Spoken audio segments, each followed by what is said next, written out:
In the case of Guinea, for example, a family being in power for 57 years. Are you the only family in Guinea? Are there no other Guineans? What gives you the right to think that the sun rises and sets in your household alone? It is this kind of sit-tightist approaches to governance,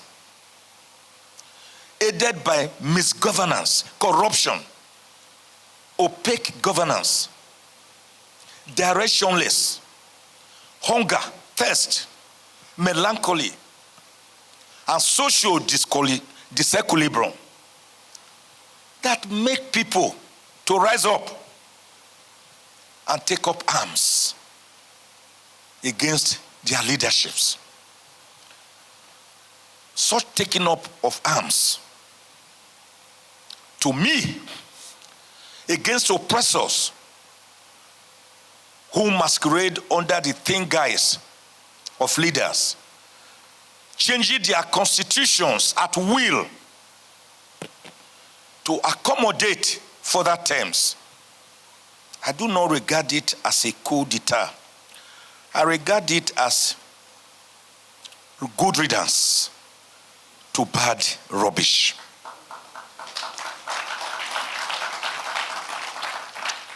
That is why I have written tons and tons of articles. My last outing on this was 40 pages. By the way, my keynote address today is 78 pages, but I'm just speaking to it. And I've sent it already to the Secretariat.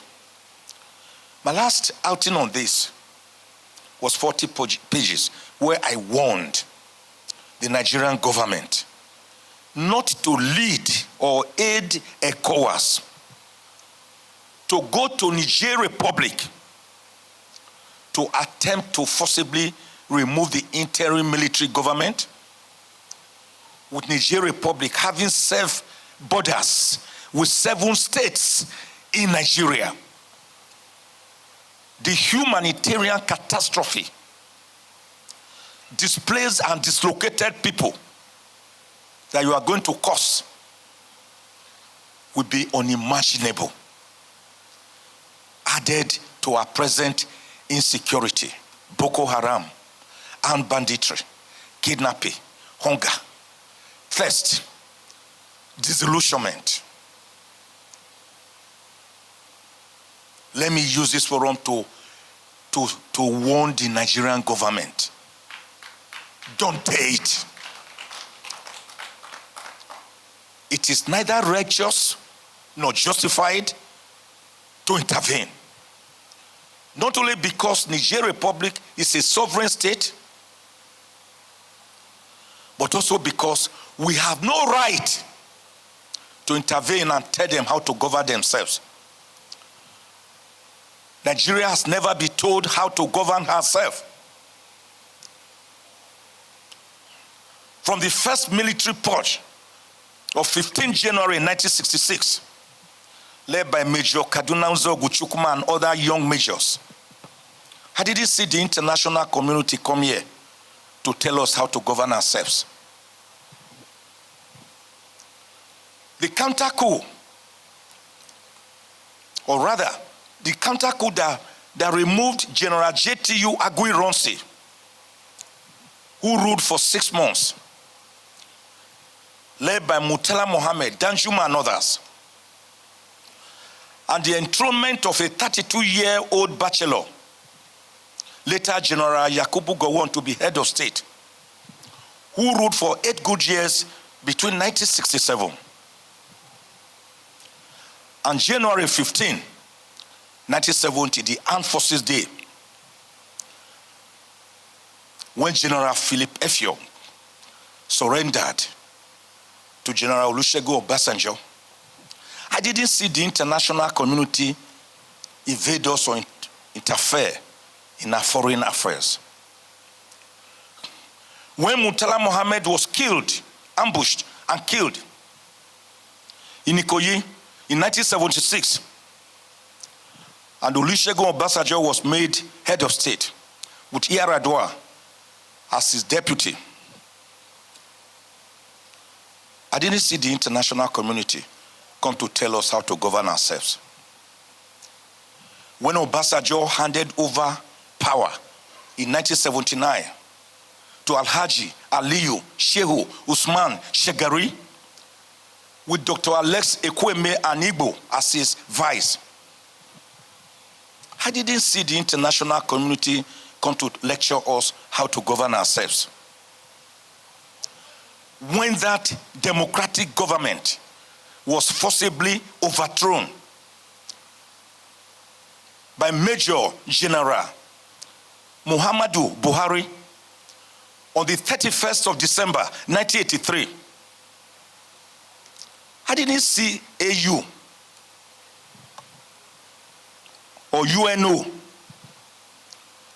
or the International Human Rights Commission come to dictate to us how to manage our affairs. When gap-toothed General Ibrahim Badamasi Babangida, the man who described himself as the evil genius, removed Buhari from office on the 28th of August, 1985. I didn't see any international community intervention. When Babangida was forced by all of us in the civil society to abdicate power and step aside after counseling the most populist, the most transparent, the most credible elections ever held in Nigeria, not the farce and shambolic elections we have been having in the recent past, I did not see any international community come to tell us how to govern ourselves.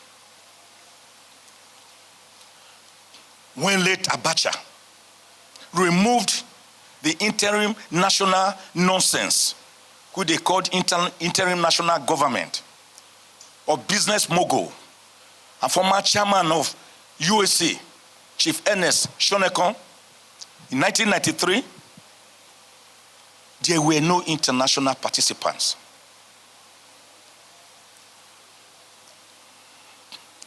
And when the diminutive General Sani Abacha, but a very intelligent man, who institutionalized Nigeria's 6 geopolitical zones, where were the international community? And after both Abiola, the man who won that mandate, and Abacha died in mysterious circumstances in Asu Villa, where were the international community participants?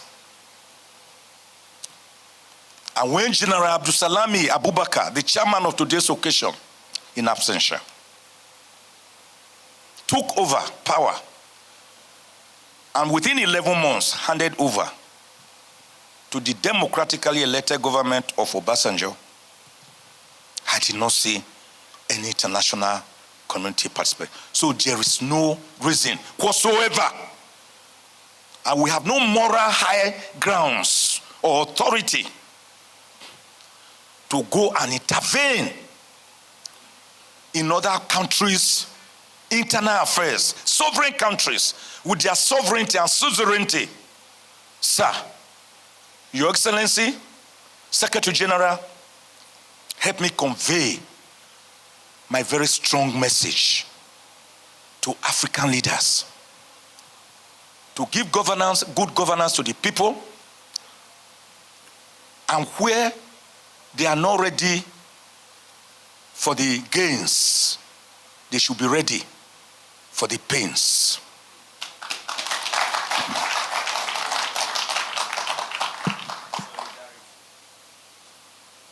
So international humanitarian law therefore seeks to achieve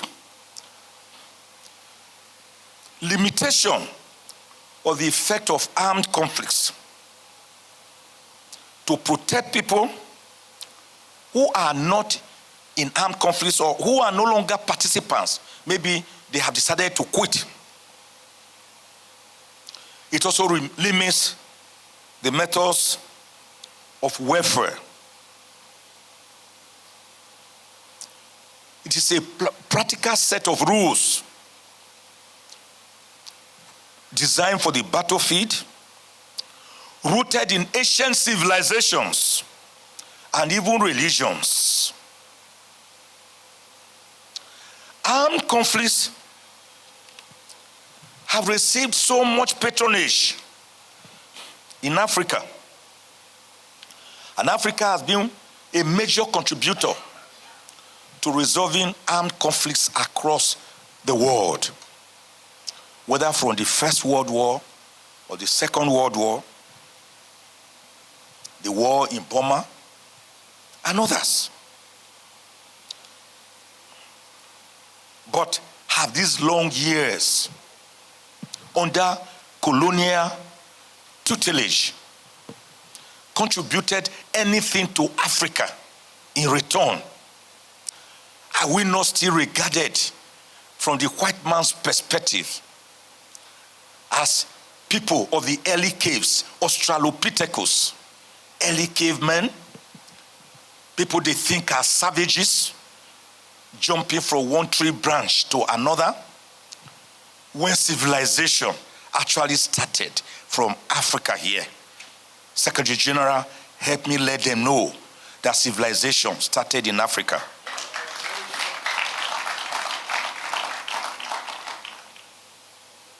You may need to pick up the book, Walter Rodney's How Europe Underdeveloped Africa. You may need to read about slavery and slave trade that dehumanized humanity for over 500 years. Man's inhumanity to man, degradation, servitude. The great roles of unforgettable historical prodigies, Thomas Clarkson, William Wilberforce, our own Olaido Equiano, to abolish this slavery. And how Abraham Lincoln picked up the gauntlet and made the proclamation for the abolition of slave trade, which led to his prompt execution in 1865 during the wars between the Southern Confederates and the American Union. Has Africa progressed? I do not know. Or do you? That should be one of the issues you must interrogate. Do you know that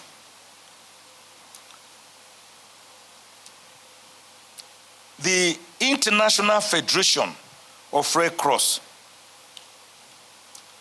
and the Red Crescent, they have done a lot to helping your organization, your commission, to resolve humanitarian distress during armed conflicts, to the extent that this organization that started operating in Africa in 1995, with over 35 offices across Africa, employing over 8,000 staff, has spent or spends close to $800 million every year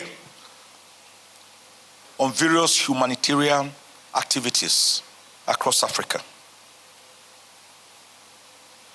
So the law of armed conflict, also called the law of war,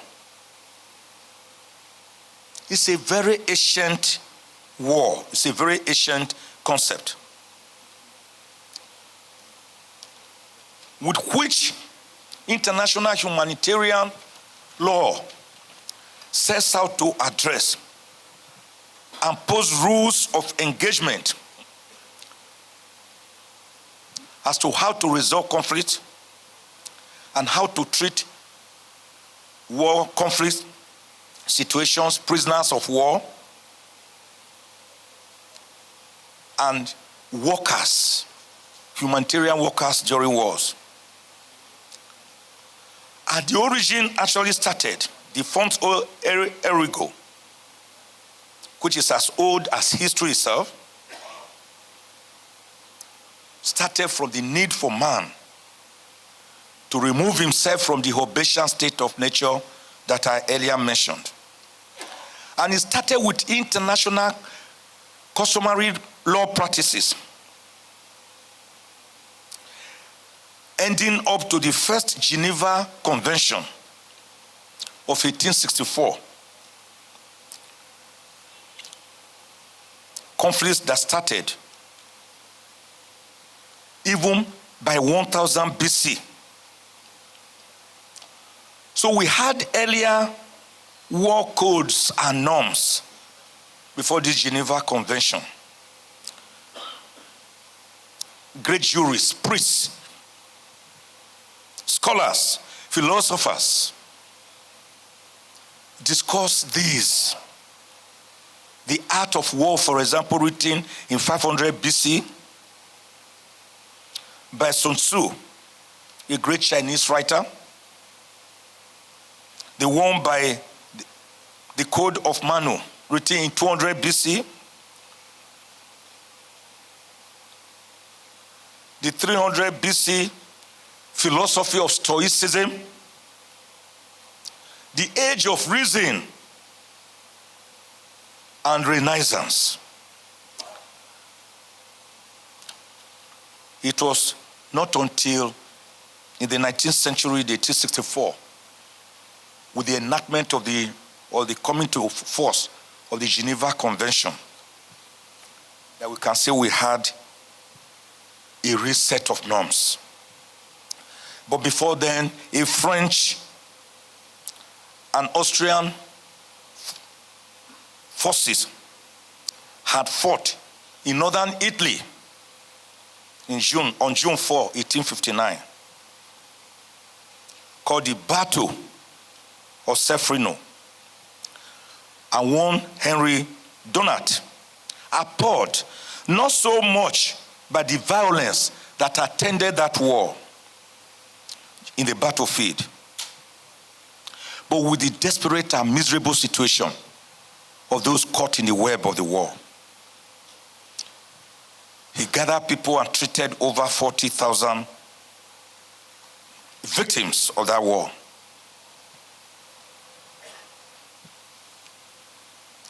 We had the members of the Society for the Public Good by President Gustav Munier, who was impressed by Donan's book.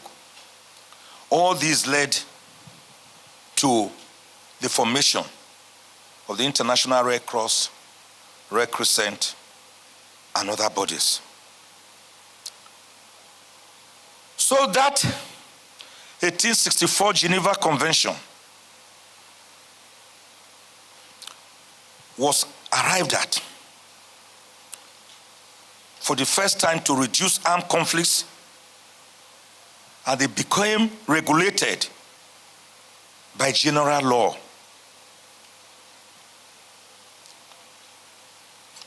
Ten concise articles were formulated by 1882, 18 years after.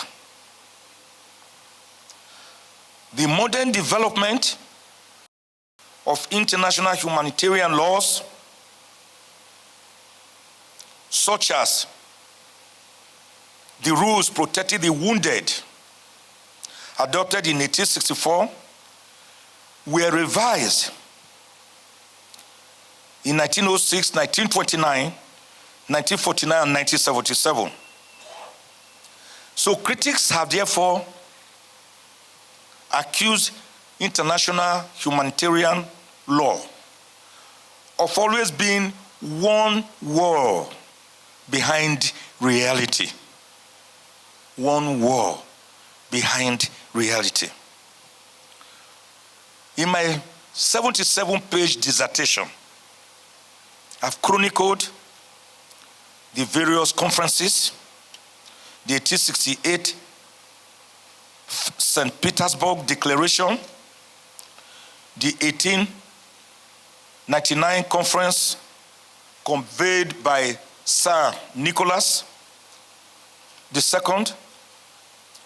the 1906 Geneva Convention, which expanded the articles to 33 so as to take care of the wounded and the sick during armed conflicts. And other various conventions that have since emanated and developed. 1907, 1925 Protocol, the Swiss Confederation Conference of 1929, 1949 Post-World War II Convention, 1954 Convention for the Protection of Cultural Property, known as the Hague Convention, the 1977 period and humanitarian rules governing civil wars, that's non-armed conflicts, the 1980 period and prohibition of use of certain conventional weapons, the 1993 Chemical Weapons Convention, the 1995 period, 1997 period, 1998 period, 1999 period, 2000 Geneva Protocol on prohibition of involvement of children in armed conflicts, the 2003 Multilateral Protocol that deals with unexploded and abandoned remnants of war, the 2005 period and adoption of the Red Crystal as against Red Cross and Red Crescent. You have all of them in my paper. And please, Secretariat, kindly circulate to all of them when we finish. Because a 77-page document cannot be spoken into within the few minutes have been given. The 2013 Arms Treaty is there. The 2017 Prohibition on Nuclear Weapons. We also have the international human rights laws as against international humanitarian law. One can be suspended, the other cannot, because it is global. I also discussed international law versus international humanitarian law and the differences. Then the fundamentals of public international law, I discussed. The promotion of human rights, that's the United Nations Charter, fundamental principles to promote human rights, strict limitation on the right to use force against other states, and the strict prohibition on the acquisition of territory of other people by force. I discussed jus cogens and jus ad bellum and jus in bello and the differences between these concepts. I discussed international humanitarian law and the responsibility to protect. Protection of population from particular crimes, genocide, war crimes, ethnic cleansing, and crimes against humanity. By the grace of God, I'm a counsel at the International Criminal Court at The Hague.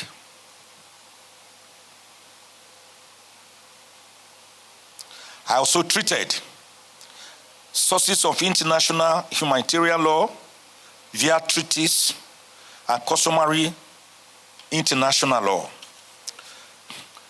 The general principles and judicial decisions emanating from them. Then the basic concepts of international humanitarian law. Persons held the combat as people who are now out of combat or have surrendered. How do you treat them? Can you kill or injure an enemy who surrenders after they have quitted? What do you do with the weak and the sick? What of captured combatants and civilians? What of those involved in humanitarian services? What do you do with them?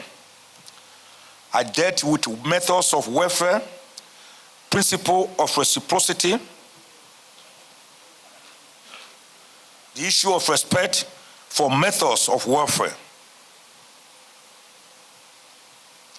I dealt with international armed conflict and non-international armed conflicts, that's civil wars, and the difference between them.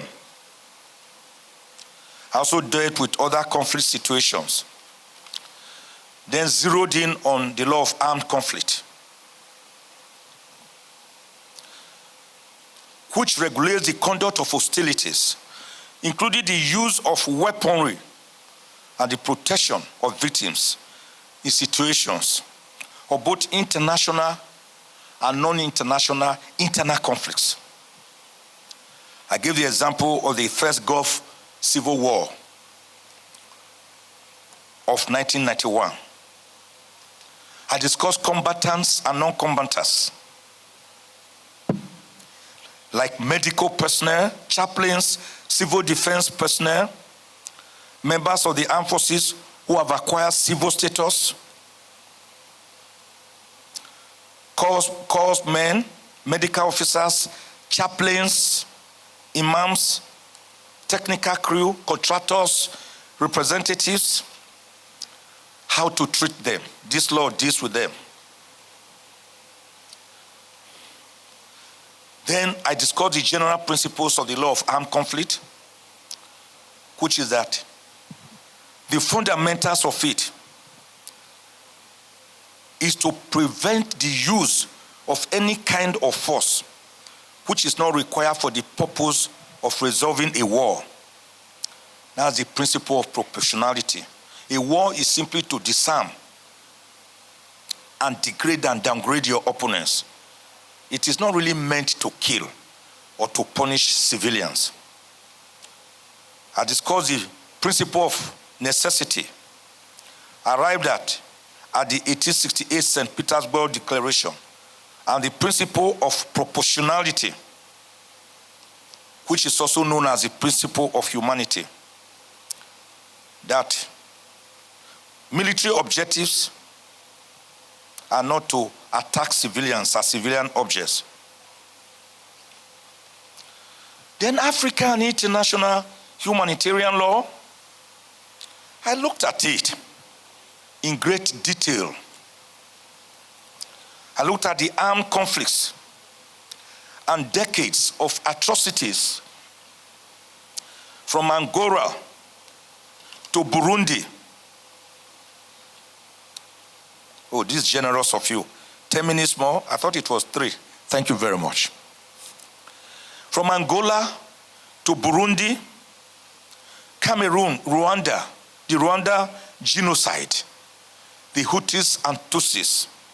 I was there with my wife 2 years ago, and the young lady who took us on a sightseeing across the state, I asked her, where are you from? Are you Hutu or Tutsi?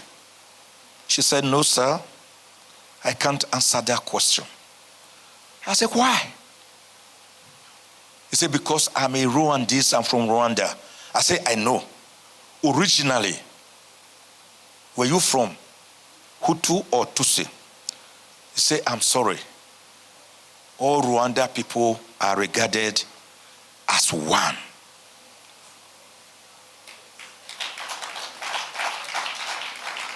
This was in Kigali, where I had a bet with a friend of mine before traveling out with my wife. My friend told me, if I saw a piece of paper anywhere on the streets of Kigali, that he would pay me 1 million naira. I told my wife, I thought I was a poor man. I'm going to be rich. Because I will see not only pieces of papers, I will see dumps of refuge. For the 10 days, about 10 days or so that we were in Kigali, Rwanda, trust me, speaking straight from the heart, I never saw a piece of paper on the streets. These people even wash the trees that line the streets for beauty. A small country in Africa, once ravished by internecine war. Can we say this of Nigeria, the giant of Africa, with over 225 million people by latest United Nations projections? I do not know, or do you? Poser for all of us.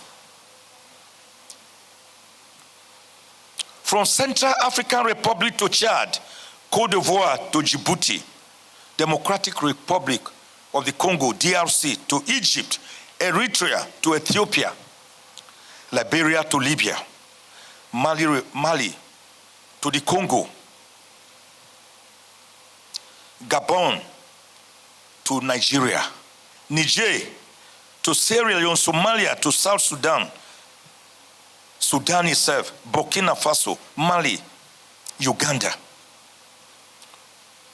The death toll alone in all these conflicts is overwhelming. During the Second Congo War, not less than 5.4 million people died. During the bloody 3-year Nigerian Civil War, not less than 3 million Biafrans were killed.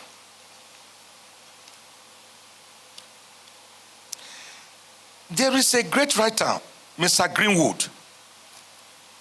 He told us that the theory that humanitarian law is essentially Eurocentric is in reality more than a criticism of most literature on the subject than a reflection of historical fact. It says it's a reality when we say it is Eurocentric. This is because of the ravages of colonialism and even now of neo-colonialism. We all remember the partition, the Berlin partition of Africa. They came, they would just say, Portugal, which side you like? I bet take that side. France, you like that side? Take. English people, do you want Nigeria and others? Oh yeah. The great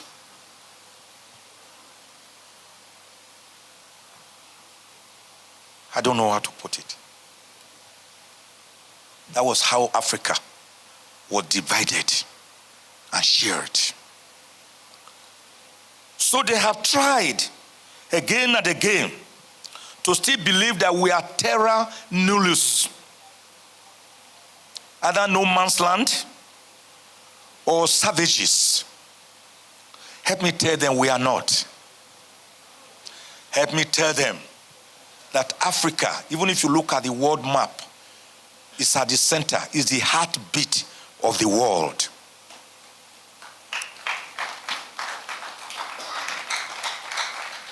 We must now shun that narrative which made Mungo Park, which made historians to write that Mungo Park discovered the river Niger at Kainji, New Busa.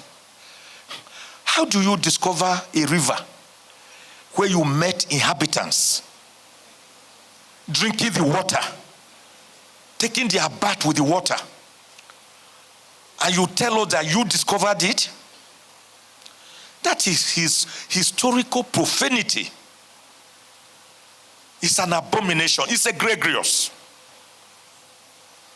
We should not allow others to write our history for us.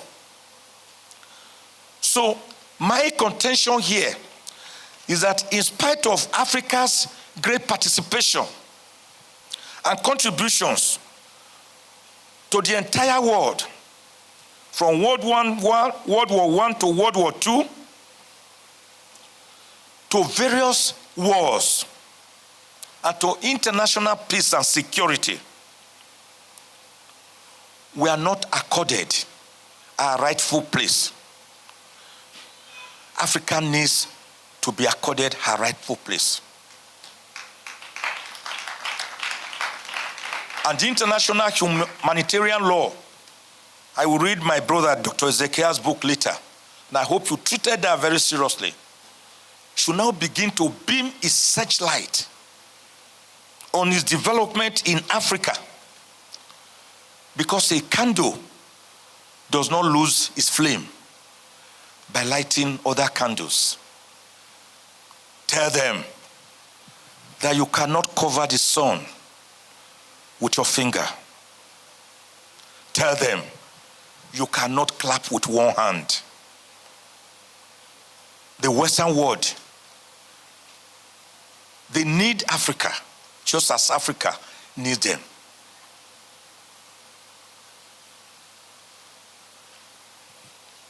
We are Siamese twins, tied together by the same umbilical cord of humanity. As I round up, I looked at how Africa tried in its own way to evolve in this scenario.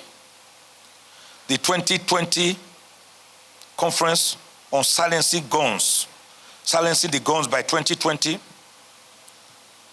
which was called the flagship program. The African Peace and Security Architecture, APSA, which is the main pillar, which is the Peace and Security Council, of which the Peace and Security Council is the main pillar. The Peace and Security Council itself, which is the standing decision-making organ of the AU for the prevention, management, and resolution of conflicts. The protocol relating to the establishment of the Peace and Security Council, which was adopted on 9th July 2002 in Durban, South Africa, and came into force in December 2003. The powers of the Peace and Security Council, I have itemized for you carefully how to anticipate and prevent disputes and conflicts, undertake peacemaking and peace-building functions, authorize the mounting and deployment of peace support missions, recommend to the Assembly, pursuant to Article 4H of the AU Constitutive Act, institute sanctions whenever a constitutional change of government takes place, implement the AU's common defense, institute action, maybe economic sanctions, political sanctions, diplomatic sanctions, but not frontal attack on a sovereign state. To promote harmonization and coordination of efforts between the regional mechanisms and the AU so as to promote peace, security, and stability in Africa. I discussed the panel of the WISE, which supports the PSC and the chairperson of the AU. I discussed the African Network of Women in Conflict Prevention and Mediation. I discussed the Continental Early Warning System, one of the pillars of the African Peace and Security Architecture. I discussed Peace Fund, set up under Article 24 of the Protocol to finance AU's peace and security operations. I discussed the African Standing Force, a key mechanism for advancing African agency in addressing the continent's peace and security threats. The African Union, regional economic communities, and regional mechanisms. I discussed all this, and my conclusion is that the International Human Rights Commission should, as much as possible, encourage Africa in the development of our international humanitarian laws and responses to international situations of conflicts, whether armed or unarmed,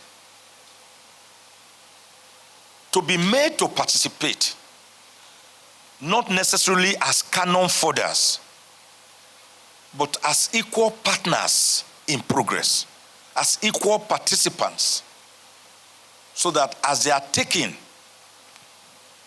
the disadvantages of war situations, they are also benefiting from the advantages. That is my humble submission. God bless you all. Thank you very much, and God bless you.